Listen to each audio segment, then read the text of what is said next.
Bonsoir Laurent. Tout un programme. Merci Olivier pour ces idées de sortie. On termine ce journal maintenant avec notre série consacrée aux activités artistiques et culturelles à l'école. On reste à Cannes pour un atelier d'initiation à la philosophie. Toute cette semaine, des narrateurs étaient avec nous et avec les enfants. Et aujourd'hui, c'est l'un des philosophes les plus influents de l'histoire qui nous accompagne, Platon. C'est avec Romain Ricot et Frédéric Serrulli. C'est qui la personne avec laquelle vous passez le plus de temps dans la vie en général? Inaya? Moi? C'est ça la personne avec qui tu passes le plus de temps? Et pour les simples mortels, la cohabitation avec soi-même peut être dure. C'est pourquoi ma philosophie continue de résonner à travers les âges. Très méchant aussi. Ou est-ce que tu penses que tu resterais gentil?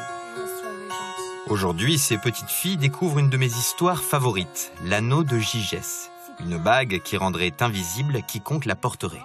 La question qu'on se pose, c'est vous, si vous aviez cet anneau, qu'est-ce que vous commettriez comme sévice? Est-ce que vous continueriez d'agir de façon décente si vous pouviez vous dérober au regard d'autrui? De base, je suis gentille devant les gens. Mais si je serais invisible, donc si je me mets l'anneau, eh ben, je serais méchante. On va faire quelque chose, c'est ceux qui restent très gentils, même avec l'anneau, ils se mettent là-bas. Du coup, viens et installe-toi avec nous. Comme me l'a enseigné Socrate, mon maître, les questions sont plus intéressantes que les réponses.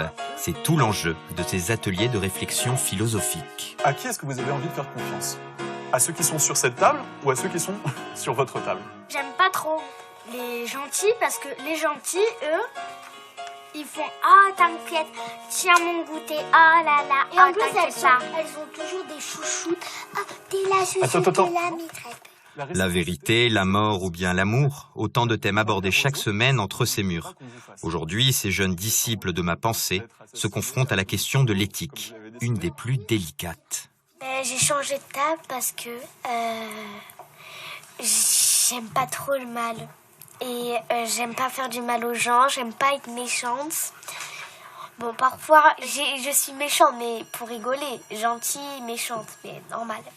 Pour d'autres, il n'y a pas toujours matière à philosopher lorsqu'il s'agit de choisir sa place. Parce que c'était la table du début et j'ai pas bougé. Et pour en apprendre davantage sur l'ambivalence de la nature humaine, elles ont pu mettre en dessin ce qu'elles auraient fait de pire avec un tel pouvoir et réfléchir aux conséquences sur la conscience. Là, j'ai assassiné Inaya. Et après, moi, je fais un cauchemar parce que quand j'ai assassiné, je me rappelle des actions qui s'est passées. Pour les guider, un professeur de lettres à l'université, agrégé en philosophie. Et comme dans mon œuvre, ici, tout est affaire de dialogue.